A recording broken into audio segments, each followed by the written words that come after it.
कार्यक्रम देख रहे सभी दर्शकों को अर्चना का प्यार भरा नमस्कार।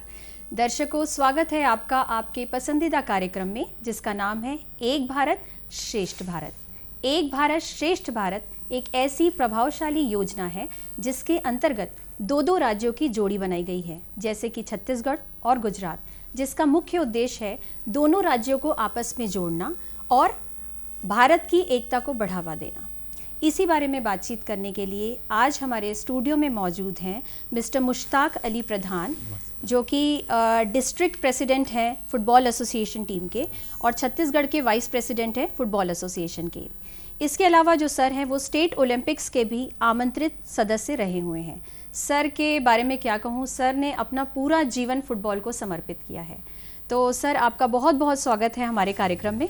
नमस्कार सर। किसी राज्य के बारे में बात करने से पहले आपसे मैं ये पूछना चाहूँगी, क्योंकि आप इस क्षेत्र में काफ़ी समय से जुड़े हुए हैं, तो आपके लिए स्पोर्ट्स क्या है, आपके लिए स्पोर्ट्स के क्या मायने हैं? स्पोर्ट जो है एक मेडिसिन है, दवाई है जी। और हर कोई को खेल से जुड़ना चाहिए। और यहाँ के जो पेरेंट्स हैं उन्हें चाहिए कि आज की जो जनरेशन है उन्हें ग्राउंड से जोड़ें, मैदान से जोड़ें, और खेल कूद में आने से बहुत सी जो बीमारियां हैं उनसे भी इंसान बचता है, स्वस्थ रहता है और आगे चलकर इस खेल से बहुत से जो कोर्स हैं वो करता है और खेल के माध्यम से अपना करियर भी बनाता है। और खेल जो है वो खिलाड़ियों को आगे बढ़ाने का माध्यम है। और इस राज्य में खेल की जो अधोरचना है वो बहुत बढ़ रही हैं और गुजरात में भी बहुत ज़्यादा खेल की अधोरचना है। वहाँ पे भी खिलाड़ियों को बहुत ज़्यादा प्रोत्साहन दिया जा रहा है। खेल से जॉब लग रहे हैं, नौकरी लग रही है और आने वाले समय में खिलाड़ियों का बहुत ही राष्ट्रीय और अंतर्राष्ट्रीय स्तर पर पहुंचने का अवसर मिलेगा। उससे पेरेंट्स को भी फ़ायदा होगा और खिलाड़ियों को भी फ़ायदा होगा। जी सर। सर, जैसे वैसे तो छत्तीसगढ़ और गुजरात में काफ़ी खेल खेले जाते हैं, लेकिन ऐसे कौन कौन से लोकप्रिय खेल हैं जिनका विकास संभव है या जिससे हमारे खिलाड़ी एक ऊंचे स्तर पर पहुंच सकते हैं? जैसे छत्तीसगढ़ में जो है अभी नया राज्य बना है, उसके बाद जो है खेलों को बहुत बढ़ावा दिया जा रहा है और यहाँ पर hockey, football, badminton, table tennis, lawn tennis जैसे खेल हैं, कबड्डी है, एथलेटिक्स है, आर्चरी है। इसमें खिलाड़ियों की संख्या बहुत ज़्यादा बढ़ रही है और खिलाड़ी जो हैं वो आगे बढ़ रहे हैं और इससे खिलाड़ियों की जो संख्या बढ़ रही है उससे प्रदेश का और देश में जो राष्ट्रीय स्तर और अंतर्राष्ट्रीय स्तर तक खिलाड़ी पहुँच रहे हैं। उससे खिलाड़ियों को बहुत अवसर मिल रहा है, नौकरी को अवसर प्राप्त हो रहे हैं और दोनों राज्यों में जो प्रमुख खेल हैं उनको बढ़ावा देने का अवसर जो है राज्य के जो संगठन है वो दे रहे हैं और उनको आगे बढ़ने का मौका मिल रहा है। जी, बहुत अच्छी बात है सर, ये हमारे देश के लिए भी और प्रदेश के लिए भी। जी। सर, ये जानना चाहूँगी आपसे कि छत्तीसगढ़ और गुजरात में क्या ऐसे कुछ खिलाड़ी हैं या आप उनका नाम हमारे साथ साझा करना चाहेंगे जो एक विश्व स्तर पर या नेशनल लेवल पे जो पहुँच चुके हैं? छत्तीसगढ़ और गुजरात से बहुत से खिलाड़ी बहुत से खेल में निकले हैं। जैसे छत्तीसगढ़ से ही हॉकी में मृणाल चौबे है, भुवनेश्वरी यादव है। इन्होंने ओलंपिक में भारत का प्रतिनिधित्व किया है, जो कि राजनांदगांव के हैं दोनों ही। और दोनों ही खिलाड़ियों ने बहुत आगे बढ़कर इस प्रदेश का नाम रोशन किया। उसी तरह गुजरात में भी जिस खेल में सबसे अधिक खिलाड़ी निकल रहे हैं उन खिलाड़ियों को जो है अवसर दिया जा रहा है और आने वाले समय में अंतर्राष्ट्रीय स्तर पर छत्तीसगढ़ के और खिलाड़ियों को आगे बढ़ने का अवसर मिलेगा, ऐसी हमें संभावना है। एक व्यक्तिगत प्रश्न आपसे पूछना चाहूँगी सर, क्योंकि आप इस क्षेत्र में काफ़ी लंबे समय से जुड़े हैं, तो कोई एक ऐसा लम्हा या कोई ऐसा खिलाड़ी या कोई ऐसा इंसिडेंट जो आपके जहन में रह गया हो और आज तक आपको याद हो और आप हमारे दर्शकों के साथ साझा करना चाहें? हमने 2003 में यहाँ पर राष्ट्रीय हॉकी चैम्पियनशिप कराई थी। उस चैम्पियनशिप में जो दो प्रतिभाशाली उभर कर सामने आए थे खिलाड़ी, जो मुझे पूरी तरह याद है। हमारे छत्तीसगढ़ से जो गोलकीपिंग कर रहे थे मृणाल चौबे, उनके यहाँ के परफॉर्मेंस के आधार पे ही उनका भारतीय टीम में चयन हुआ। उसी तरह एडम सिंक्लियर जो खिलाड़ी थे, जो यहाँ से खेलकर सीधा भारतीय टीम में सेलेक्ट हुए और उन्होंने बीजिंग ओलंपिक में भारतीय टीम का प्रतिनिधित्व किया। तो हम टैलेंट रिसर्च करते हैं और छत्तीसगढ़ से खिलाड़ियों की जो फ़ौज निकल रही है उसका नतीजा यही है कि आने वाले समय में अंतर्राष्ट्रीय स्तर पर छत्तीसगढ़ का नाम रोशन करेंगे। जिस तरह वॉलीबॉल में यहाँ से एक सिन्हा करके खिलाड़ी है वो आगे बढ़ा है जी। और भारतीय टीम का प्रतिनिधित्व किया है। इसी तरह हर खेल के बैडमिंटन में बहुत से खिलाड़ी अभी छत्तीसगढ़ से निकल कर रैंकिंग में 1-2 नंबर पे हैं जी। और छत्तीसगढ़ में बैडमिंटन और टेनिस की एकेडमी प्रारंभ की गई है। ओलंपिक संघ में खिलाड़ियों की भरमार है और खिलाड़ियों को अवसर दिया जा रहा है और इन इंफ्रास्ट्रक्चर को बनाया जा रहा है जिसके द्वारा खिलाड़ियों की संख्या निकलेगी। लॉन टेनिस में, बैडमिंटन में, वॉलीबॉल में, हॉकी में, फुटबॉल की इनकी एकेडमी यहाँ पर चालू हो गई है और आने वाले समय में गुजरात में भी बहुत से खेलों की एकेडमी प्रारंभ की जा रही है और जो अंतर्राष्ट्रीय क्रिकेट स्टेडियम है वहाँ से भी भरमार खिलाड़ियों की पौध निकल रही हैं और सांस्कृतिक और खेल में दोनों राज्य का बहुत ज़्यादा विकास हो रहा है। ये बहुत ही अच्छी बात है। सर, ये आपने बहुत अच्छी बात कही, क्योंकि मैं अगला प्रश्न आपसे यही पूछना चाहती थी कि आजकल के जो अभिभावक हैं उनको एक सिक्योरिटी इश्यूज होता है कि अगर बच्चा खेल कूद कर रहा है तो पढ़ाई में पिछड़ जाएगा और उसके करियर का आगे क्या होगा, एक इनसिक्योरिटी आ गई है अभिभावकों के मन में। तो ये जो आपने हमें अभी जानकारी दी कि इतनी एकेडमीज बन रही और ये सब बोल रही, तो ऐसे अभिभावकों के और छात्रों को आप क्या कहना चाहेंगे? देखिए, कोशिश करती रहनी चाहिए और कोशिश करने से ही इस हर क्षेत्र में बढ़ावा मिलता है।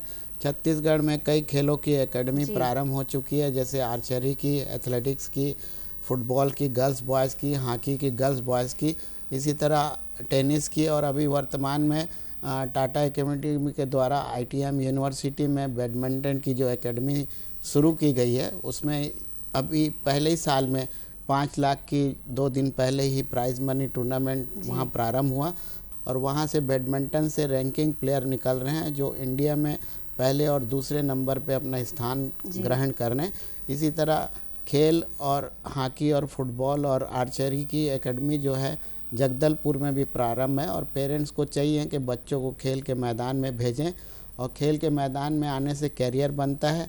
बहुत से कोर्स भी शुरू किए गए हैं जिसकी वजह से जो खिलाड़ी सोचते हैं कि हमारा खेल में कैरियर नहीं बनेगा, वो उनकी नासमझी है। उन्हें आना चाहिए खेल में।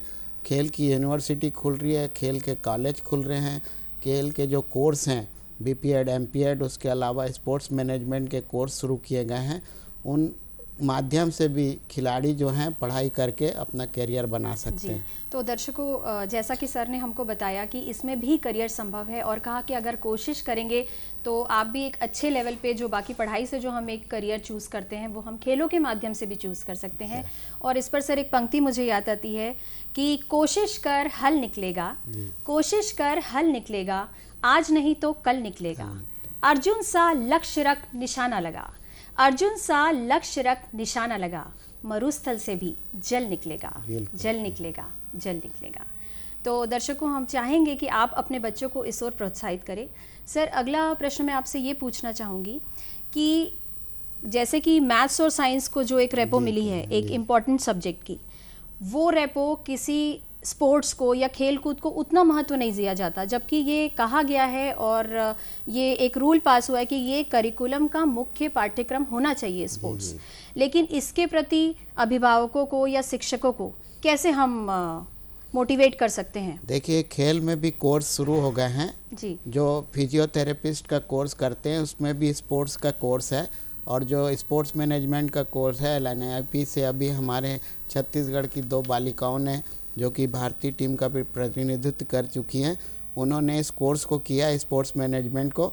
और यहाँ पर भी स्पोर्ट्स मैनेजमेंट के BPEd, MPEd और जो मास्टर डिग्री कोर्स हैं वो प्रारंभ हो चुके हैं। साथ ही स्पोर्ट्स में PhD भी हो रहे हैं और PhD होने के बाद बहुत सी यूनिवर्सिटी में जो है कॉलेज में प्रोफेसर बन रहे हैं और यूनिवर्सिटी में स्पोर्ट्स ऑफिसर बन रहे हैं और हर क्षेत्र में, हर विभाग में खिलाड़ियों की भर्ती प्रारंभ है और हर विभाग में अच्छे खिलाड़ियों को भर्ती दी जा रही है। और BPEd, MPEd करने के बाद खिलाड़ी स्कूल कॉलेज में भी स्पोर्ट्स ऑफिसर बन रहे हैं और राज्य शासन ने अभी बहुत सी पोस्टिंग खेल के माध्यम से निकाली है और सभी विभाग में खिलाड़ियों की भर्ती प्रारंभ है। तो सभी को चाहिए कि खेल के क्षेत्र में भी बहुत से कोर्स हैं, उनको करें और आगे बढ़ें। और आने वाले समय में और भी यहाँ पे यूनिवर्सिटी स्पोर्ट्स की प्रारंभ होगी, क्योंकि छत्तीसगढ़ खेल प्राधिकरण का निर्माण हो चुका है, उसके माध्यम से भी बहुत से आयोजन इस प्रदेश में आयोजित किए जाएंगे, जिससे खिलाड़ियों को प्रोत्साहन मिलेगा। यानी स्पोर्ट्स का बहुत अच्छा करियर विकल्प है हमारे पास। जी। सर, जो आप इतना कुछ खिलाड़ियों के लिए कर रहे हैं, इतना कुछ एसोसिएशन से हो रहा है, तो इसके लिए क्या आपको कोई एनजीओ फंडिंग करता है या कोई ट्रस्ट से आप जुड़े हैं? नहीं, ये तो छत्तीसगढ़ फुटबॉल संघ जो है वो उसका हमारा जो स्पॉन्सर है एनटीपीसी है, और हमारे खेल में जो है हम भारतीय फुटबॉल महासंघ ने छत्तीसगढ़ को तीसरे रैंक में रखा है। पूरे राज्य 29 राज्य छत्तीसगढ़ फुटबॉल संघ के साथ इस एसोसिएशन से एफिलेटेड है, और हमें गर्व है कि हम पूरे देश में आज 8वें नंबर पे हैं, और आने वाले समय में हम पहले नंबर पे आने की कोशिश करेंगे। और हमारी गर्ल्स और बॉयज़ की फ़ुटबॉल टीम जो है नेशनल चैम्पियनशिप में बहुत अच्छा प्रदर्शन कर रही है। उसका कारण है कि हमें स्पॉन्सर बहुत अच्छे मिले हैं। हमें स्पॉन्सर हर खेल में हमें मिल रहे हैं छत्तीसगढ़ में। इसी तरह गुजरात में भी हर खेल के स्पॉन्सर हैं, और वहाँ पे भी खेल का विकास हो रहा है। साथ में संस्कृति भी विभाग से भी सभी सुविधाएं मिल रही हैं।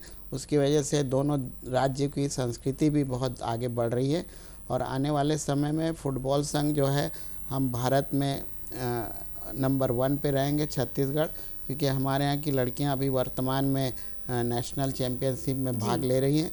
और पिछले ही दिनों हमने एक मैच में नागर नवेली को 9 गोल से पराजित किया, और कल हमारा मुकाबला नेशनल चैम्पियनशिप में रेलवे जैसी सशक्त टीम से है। और हमारी छत्तीसगढ़ की लड़की जो है किरण पिस्दा, वो भारतीय टीम में है, और आने वाले समय में 3-4 लड़कियां भारतीय टीम में प्रतिनिधित्व करेंगी, ऐसा हमें उम्मीद है। सर, ये आपने बहुत अच्छी बात बताई, और हम उम्मीद करते हैं कि हमारा देश भी नंबर 1 जाए। और इसके साथ ही इस प्रश्न में हमें ये जानकारी और मिली कि महिलाओं का भी इस पे एक स्कोप है। महिलाएं भी इसमें आगे बहुत कुछ कर सकती हैं। जैसे हम हर क्षेत्र में महिलाओं को देखते हैं, महिलाएं हर क्षेत्र में आगे आ रही है, तो स्पोर्ट्स में भी उनके पास एक अच्छा खासा करियर है। बहुत अच्छा करियर है। छत्तीसगढ़ फुटबॉल संघ विमेंस लीग शुरू किया है जी, क्योंकि हमारे अध्यक्ष अजय चंद्राकर जी और जो सचिव हैं GD गांधी सर, इनका प्रयास है कि महिलाएं भी इस खेल में बहुत आगे बढ़े। और हमारे लिए गर्व की बात है कि छत्तीसगढ़ की महिला फुटबॉल टीम जो अंडर 16, अंडर 19 और सीनियर ग्रुप में बहुत अच्छा प्रदर्शन कर रही है, और हम लोग आने वाले समय में आई लीग में छत्तीसगढ़ की टीम खेलेगी। आई लीग खेलना किसी भी राज्य के लिए बहुत महत्वपूर्ण होता है। सर, ये बहुत अच्छी बात आपने बताई, मैं खुद मोटिवेट हो रही हूँ एक महिला होने के नाते। सर, एक चीज़ और आपसे पूछना चाहूँगी कि जब हम राज्यों को जोड़ने की बात करते हैं तो संस्कृति, पहनावे और ये सब से जोड़ना थोड़ा आसान होता है, लेकिन खेलों के माध्यम से हम छत्तीसगढ़ और गुजरात को कैसे जोड़ सकते हैं, और एक भारत श्रेष्ठ भारत में इसका क्या योगदान है?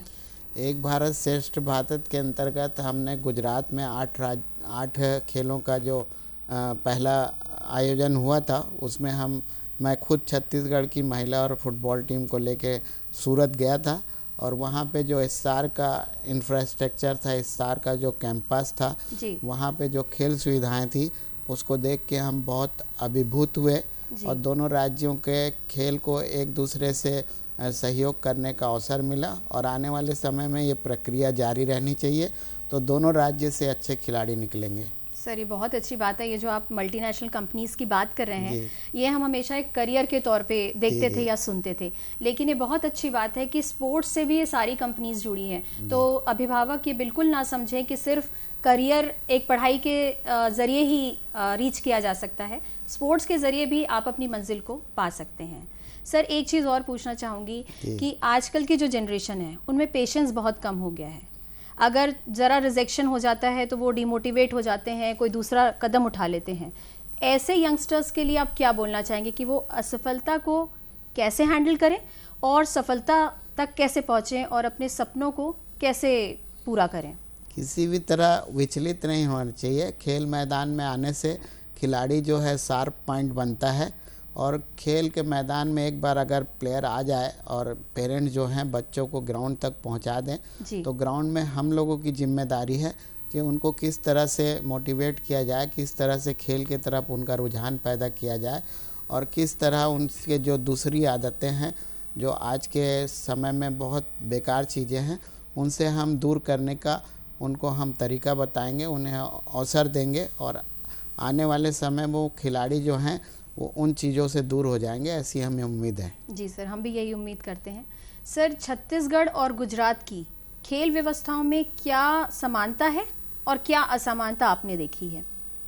देखिए, छत्तीसगढ़ में अभी नया राज्य बना है, उसके बाद यहाँ पे जो राज्य खेल उत्सव होते थे वो प्रारंभ करना ज़रूरी है। गुजरात में हर साल राज्य खेल उत्सव होता है जो 2021 में होने वाला है, और वहाँ हर साल 5-6 नए खेलों को जोड़ा जाता है। 30-40 खेलों का राज्य उत्सव बहुत ही धूमधाम से मनाया जाता है। इसी तरह गुजरात में 2036 में ग्रीष्मकालीन ओलंपिक का जो है वो प्रस्ताव रखा गया है, और वो जो नरेंद्र बत्रा जी हैं जो भारतीय ओलंपिक महासंघ के अध्यक्ष हैं, उन्होंने ये प्रस्ताव दिया है। और वहाँ जो इंफ्रास्ट्रक्चर है उसके अनुसार हमें उम्मीद है कि 2036 का जो ग्रीष्मकालीन ओलंपिक है वो गुजरात में होने की पूरी संभावना है। इसी तरह राज्य में छत्तीसगढ़ में हमारे यहाँ जो राज्य खेल होने वाला था, जो नेशनल गेम है, उसके लिए अभी तैयारी चल रही है और हर ज़िले में इंफ्रास्ट्रक्चर तैयार किए जा रहे हैं। जैसे जगदलपुर में अभी 5 खेलों का एकेडमी और फुटबॉल का बहुत अच्छा स्टेडियम, एथलेटिक्स का बहुत अच्छा स्टेडियम बन गया है। उसी तरह जसपुर में हॉकी का टर्फ ग्राउंड बन गया है। बिलासपुर में 5 खेलों की एकेडमी प्रारंभ हो गई। राजनांदगांव में साई का बास्केटबॉल और हॉकी का गर्ल्स बॉयज़ का सेंटर शुरू हो गया है, वहाँ भी स्टेडियम 2-2 हॉकी के हैं। रायपुर में 2 हॉकी का स्टेडियम है। साथ ही कोटा में हमारा अंतर्राष्ट्रीय एथलेटिक्स और फुटबॉल का स्टेडियम है। इस तरह इंफ्रास्ट्रक्चर डेवलप होने के बाद अगर हम नेशनल गेम कराएंगे तो हम आने वाले 2 साल के अंदर उस खेल को कराने के लिए तैयार हैं, और उस खेल के होने के बाद हमें ओलंपिक में मेडल लाने की जो हमारी सोच है वो पूरी होगी, और यहाँ से खिलाड़ी निकलेंगे और ओलंपिक में भी मेडल आएगा। सर, बहुत अच्छी बात है। आपसे बात करके मुझे पता लग रहा है कि कितना कुछ हम कर रहे हैं स्पोर्ट्स के लिए। जी। और हमें उम्मीद है कि निश्चित तौर से यहाँ के खिलाड़ी आसमान छुएंगे, ऐसा हमारा मानना है और विश्वास भी है। सर, एक चीज़ और कहूँगी कि आजकल का जो विश्व हो गया है, एक टेक्नो सेवी हो गया है, मोबाइल इंटरनेट पे डिपेंडेंसी बहुत बढ़ गई है। तो ऐसे समय पे जो फिज़िकल एक्टिविटीज़ होती है या स्पोर्ट्स की तरफ जो रुझान है बच्चों का, जो हम पहले देखते थे और अब देखते थे, उसमें काफ़ी अंतर दिखाई दे रहा है। और बच्चों को ये फिज़िकल एक्टिविटी की महत्व बताना और पेरेंट्स को भी समझाना, कैसे हम समझा सकते हैं?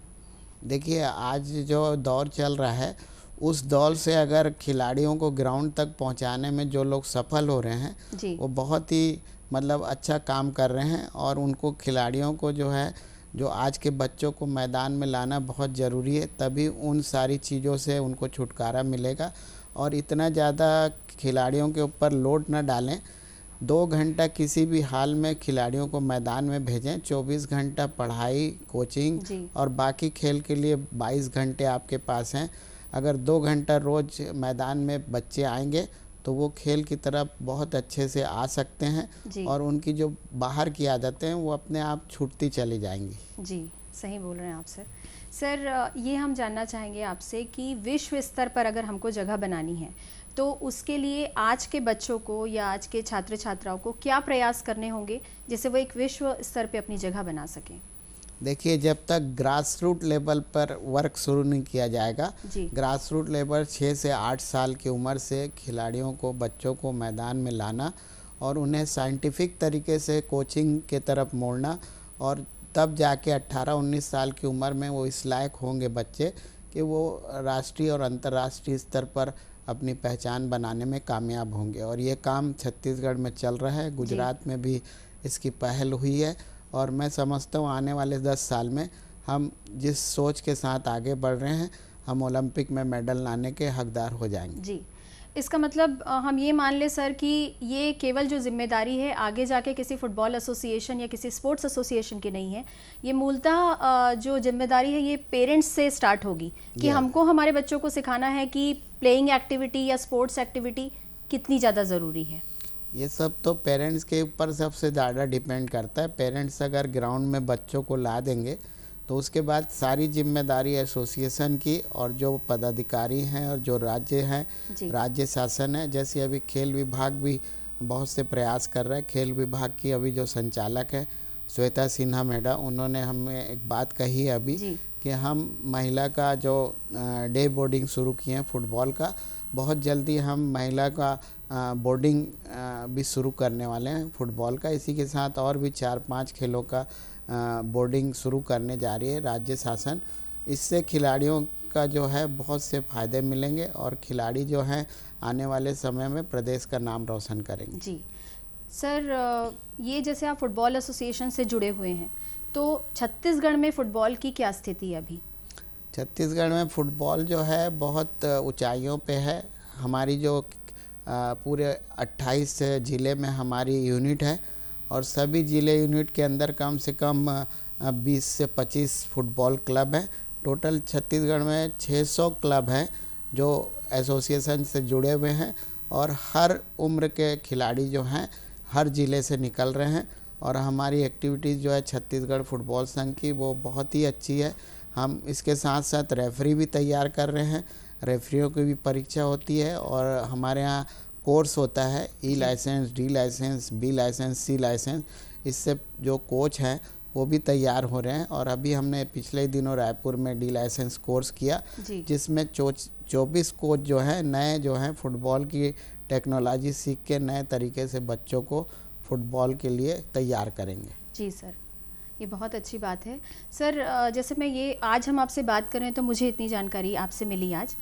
अगर ये जैसे पिछड़ा वर्ग है हमारा या जो छत्तीसगढ़ राज्य में जो और बैकवर्ड एरिया है जहाँ इतना ज़्यादा मैं कहूँगी कि ऐड नहीं है या जानकारी का अभाव है, ऐसे छात्र छात्रा अगर आगे बढ़ना चाहें तो उनके लिए आप क्या कहना चाहेंगे? देखिए, सबसे ज़्यादा हम फुटबॉल में जो हमारे यहाँ प्लेयर आते हैं वो स्लम बस्ती से आते हैं जी। और स्लम बस्ती में हमने जागरूकता फैला दी है और हर बस्ती के लड़के जो ग्राउंड में आते हैं उन्हें हम फ्री में ट्रेनिंग देते हैं जी। और वो बच्चे खेल के आगे बढ़ रहे हैं। जी सर, आज आपसे बात करके बहुत अच्छा लगा और हम अपने दर्शकों से भी कहना चाहेंगे कि सर यहाँ पर आए और उन्होंने इतनी अच्छी और इतनी उपयोगी बातें बताई हमारे लिए जो ना केवल हमारे करियर को ऊंचाइयाँ देंगी बल्कि हमारी महत्वाकांक्षा को पूरा भी करेगी। सर, आप हमारे स्टूडियो में आए इसलिए आपका बहुत बहुत धन्यवाद।